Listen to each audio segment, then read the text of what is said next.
E aí, pessoal? Tudo pronto para mais um mergulho. Dessa vez, a gente vai desvendar os mistérios do Corte Bordelês. Opa, um dos banhos mais famosos do mundo, né? Isso aí. A gente vai desvendar esse vinho que conquistou o planeta. Preparados para ir além do básico. Preparadíssima. Bora lá? A gente vai explorar histórias, nuances e entender por que esse corte é tão icônico.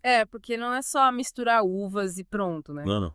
É tipo uma alquimia, uma combinação precisa para criar a harmonia perfeita entre as castas. Uma verdadeira sinfonia. E a história dessa sinfonia começa lá em Bordeaux, na França, com uma tradição que vem desde os tempos dos romanos. Olha só. E Bordeaux, para quem não sabe, é dividido em várias regiões vinícolas, cada uma com suas características.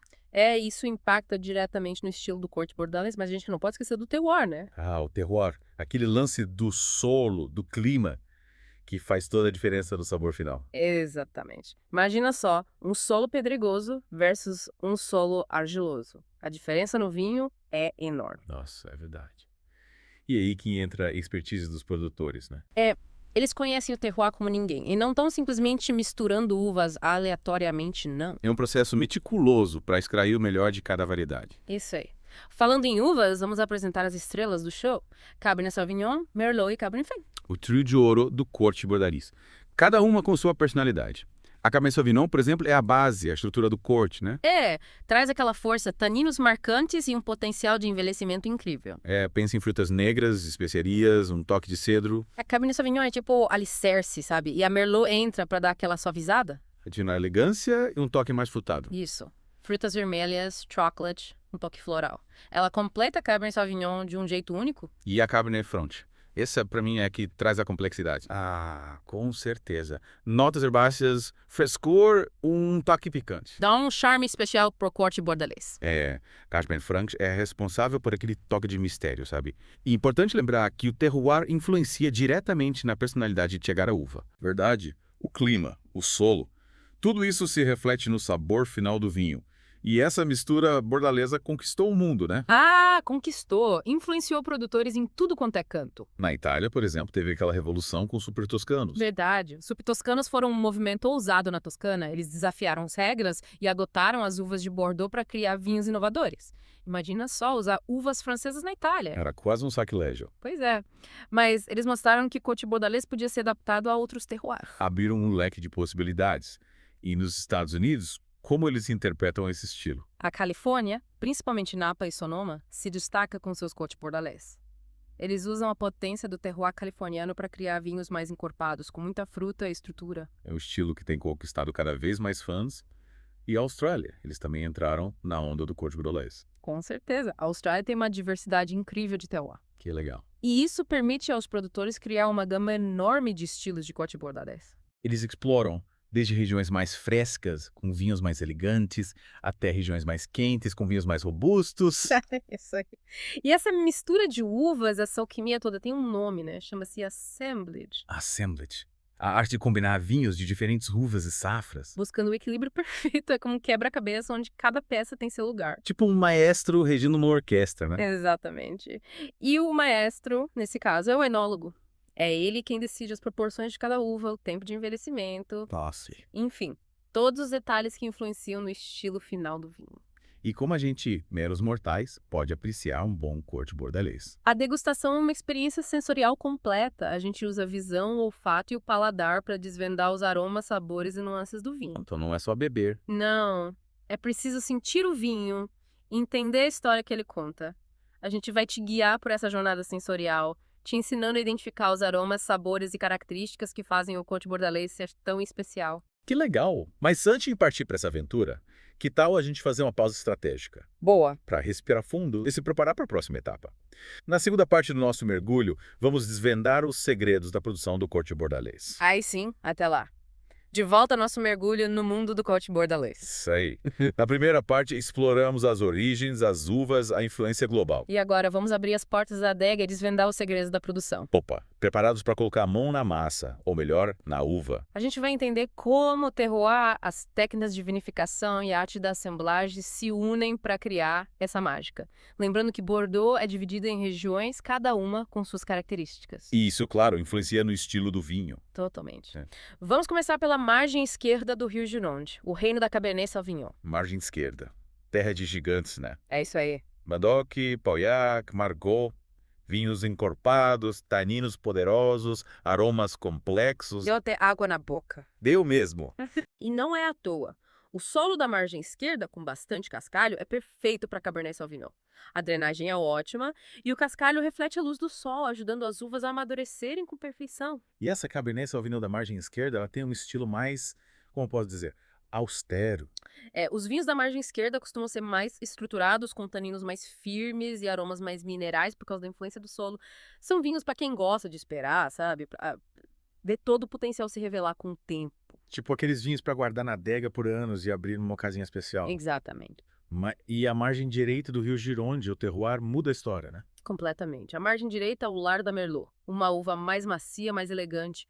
Regiões como Saint-Emilion e Pomerol são famosas por seus vinhos aveludados, Que delícia. com aromas de frutas vermelhas e chocolate. E qual é a diferença no solo da margem direita? O que faz a Merlot se dar tão bem por lá? Na margem direita, a gente encontra solos argilo-calcáreos que retêm mais umidade. Isso proporciona uma maturação mais suave para as uvas, resultando em vinhos mais macios, com taninos mais redondos e aromas mais frutados. Então dá para dizer que os vinhos da margem direita são mais fáceis de beber. Em geral, sim, são vinhos mais acessíveis à juventude, com taninos mais macios e aromas prontos para serem apreciados. Mas isso não quer dizer que eles não envelhecem bem. Entendi. Alguns vinhos da margem direita, principalmente os de Pomerol, podem envelhecer por décadas, ganhando complexidade e elegância com o tempo. É incrível como o terroir influencia tanto no estilo do vinho, né? Mas além do solo e do clima, o que mais interfere no resultado final? As técnicas de vinificação também são fundamentais. A maceração, a fermentação, o uso de carvalho. Nossa, Cada etapa do processo contribui para moldar o caráter do vinho. É como se o enólogo fosse um escultor, moldando a uva para criar uma obra de arte. falando em maceração, me explica melhor esse processo. É quando o suco da uva fica em contato com as cascas, né? Exatamente. A maceração é essencial para extrair cor, taninos e aromas das cascas. O tempo de maceração varia de acordo com o estilo de vinho que o produtor quer criar. Macerações mais longas resultam em vinhos mais encorpados, com taninos mais firmes e aromas mais intensos. Entendi. Tipo, um Pauillac, com sua estrutura poderosa, provavelmente vai ter uma maceração mais longa do que um Saint-Emilion, que é mais leve e delicado. Isso mesmo. E a fermentação, aquela mágica que transforma o açúcar em álcool. Como ela funciona? A fermentação alcoólica é o coração da vinificação. As leveduras, que são micro-organismos presentes nas uvas, transformam o açúcar em álcool, gás carbônico e outros compostos que contribuem para o sabor e aroma do vinho. E o controle da temperatura durante a fermentação, ele influencia no estilo do vinho. Já ouvi falar que isso é super importante. Com certeza. A temperatura influencia na velocidade da fermentação e na extração de aromas. Fermentações em temperaturas mais baixas preservam os aromas frutados e a frescura do vinho, enquanto as fermentações em temperaturas mais altas podem resultar em vinhos mais complexos e encorpados. É mais uma ferramenta que o enólogo usa para criar o estilo que ele deseja. E depois da fermentação vem o envelhecimento em carvalho, né? Aquela fase que dá um toque especial ao vinho. Exatamente. O envelhecimento em barricas de carvalho é uma tradição em Bordeaux. Ele confere ao vinho aromas e sabores complexos, como baunilha, especiarias e tostado. E não é só isso. O carvalho também ajuda a amaciar os taninos e integrar os aromas do vinho, tornando mais harmonioso. E o tipo de carvalho usado faz diferença. Ouvi dizer que tem carvalho francês, americano. Claro que faz.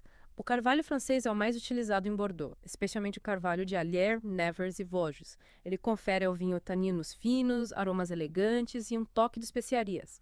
O carvalho americano também é utilizado, mas em menor escala. Ele confere ao vinho aromas mais intensos de baunilha e coco.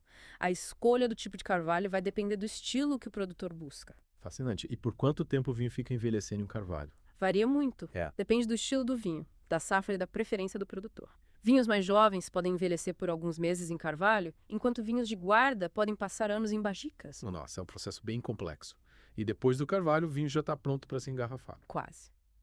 Antes do engarrafamento, muitos produtores realizam a colagem e a filtração do vinho. A colagem é um processo que remove partículas em suspensão no vinho, usando proteínas para deixá-lo mais límpido. A filtração remove partículas ainda menores, garantindo a estabilidade do vinho. Então, depois disso tudo, o vinho finalmente está pronto para ser engarrafado e seguir seu caminho até a nossa taça. Exatamente. Mas a jornada do corte bordalês não termina aqui. É. Ele continua a evoluir na garrafa, desenvolvendo aromas e sabores complexos com o tempo. É um vinho vivo que se transforma a cada ano.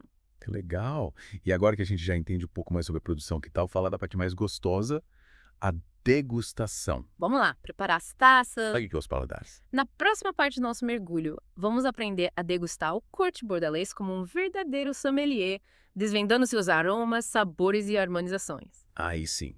Até a próxima parte. Chegamos à última parte do nosso mergulho no mundo do Côte Bordalês. Já exploramos as origens, as uvas, a influência global, os segredos da produção. E agora? Agora é a melhor parte. Abrir a garrafa. Aprender a degustar esse vinho como um verdadeiro expert. Aguçar os sentidos. É isso aí. A degustação de um vinho é uma experiência sensorial completa. A gente usa a visão, o olfato e o paladar para desvendar os aromas, sabores, as nuances do vinho. É como uma dança. Cada passo te leva mais fundo nesse universo sensorial. Então a gente não vai só beber, a gente vai analisar o vinho, tipo um detetive buscando pistas. Exatamente.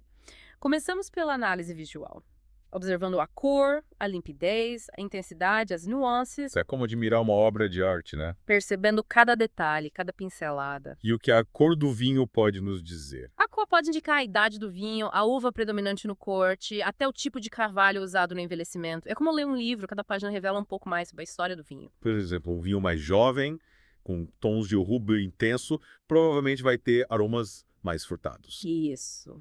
Mais vibrante, cheio de energia. Já um vinho mais envelhecido, com tons de granada, tende a apresentar aromas mais complexos. Entender. Notas de especiarias, couro, tabaco. Um vinho mais maduro, com mais histórias para contar. Depois da análise visual, vamos pro olfato, né?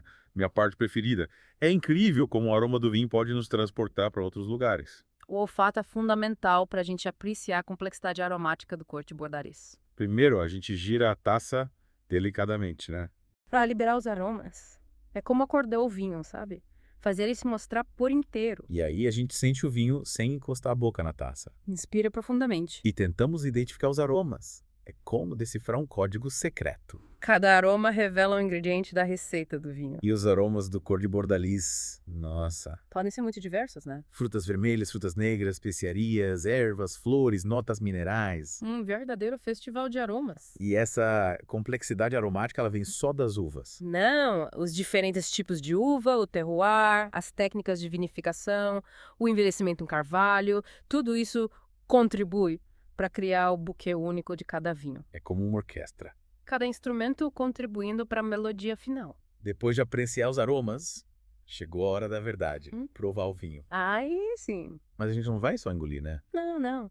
Na análise gustativa, a gente usa o paladar para sentir todas as nuances do vinho. A acidez, os taninos, o corpo, o álcool, o final. É como saborear um prato sofisticado, sabe? Percebendo cada ingrediente, cada textura. E precisa ser um expert para descrever todas essas nuances. E eu fico meio perdido com tantos termos técnicos. Não precisa ser um expert, não. O importante é prestar atenção nas sensações que o vinho provoca na boca. Se ele é leve, fresco, se te faz salivar. Ou se é mais encorpado, com taninos mais presentes. O importante é se conectar com o vinho. Deixar eu te contar a história dele. Por exemplo, a acidez. Tá. Ela dá aquela sensação de frescor, né? Tipo quando a gente morde um limão. Exatamente. A acidez é fundamental para equilibrar a doçura do vinho e garantir sua longevidade. Sem acidez, o vinho fica sem graça, sem vida. E os taninos? Aquela sensação de adstringência que prende a boca. É tipo quando a gente come uma banana verde. É. Os taninos são responsáveis pela estrutura do vinho. Então, corpo, firmeza. Em vinhos jovens, os taninos podem ser mais ásperos, mas com o tempo eles se amaciam. O vinho fica mais macio, mais aveludado. É como um abraço que pode ser mais firme ou mais suave. Então, um vinho com taninos mais presentes tem maior potencial de guarda. Em geral, sim. Os taninos atuam como antioxidantes naturais, preservando o vinho por mais tempo. Mas a guarda também depende de outros fatores. Acidez, armazenamento. É um conjunto de fatores que influencia no envelhecimento do vinho. E o álcool. Ele dá aquela sensação de calor na boca, né? É como um abraço quentinho num dia frio. É isso. O álcool contribui para o corpo e para a intensidade do vinho. Mas é importante que ele esteja em equilíbrio com os outros elementos. Para não mascarar os aromas e sabores. É como um tempero que deve ser usado com moderação. E, por fim, temos o final do vinho. Aquele gostinho que fica na boca depois que a gente engole. O final do vinho, também chamado de persistência ou retrogosto, é a última impressão que o vinho deixa na boca. É como a última frase de um livro, que te deixa pensando na história. Um bom final é longo e complexo, com aromas e sabores que persistem por vários segundos. É como a lembrança de um bom momento que fica com a gente por muito tempo. E aí, depois de analisar o vinho com todos os sentidos, Chegou a hora de... A gente já falou um pouco sobre a harmonização na parte anterior, mas vamos aprofundar um pouco mais. Afinal, um bom vinho pede uma boa companhia, né? Sem dúvida. A harmonização é a arte de combinar o vinho com a comida. Criando uma sinfonia de sabores. É como um casamento, O vinho e a comida se complementam. criando uma experiência única. E o Corte Bordalês, com sua complexidade, sua versatilidade, oferece uma infinidade de opções, né? Nossa, muitas. Dá para combinar com vários pratos. Carnes vermelhas, cordeiro, caça, aves, massas com molhos ricos, queijos curados. A lista é enorme, O importante é encontrar a combinação que te agrada mais. mas a gente precisa seguir regras rígidas na hora de harmonizar. Tipo, vinho tinto só com carne vermelha. Não existem regras absolutas.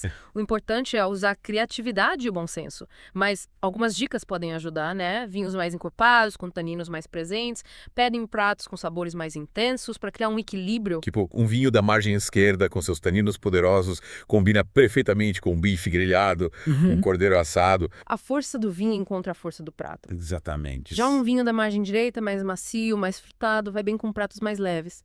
Aves, massas com molhos à base de tomate. A delicadeza do vinho enquanto a delicadeza do prato. Isso. E não podemos esquecer dos queijos. Côte Bordalais harmoniza maravilhosamente bem com queijos curados, como Gruyère, Comté, Cheddar. E a complexidade do vinho encontra a complexidade do queijo. E para finalizar, uma dica que eu adoro. Côte Bordalais com chocolate amargo. Olha só. O amargo do chocolate equilibra a doçura do vinho, criando uma explosão de sabores. É uma combinação inusitada, mas que funciona muito bem. Que legal.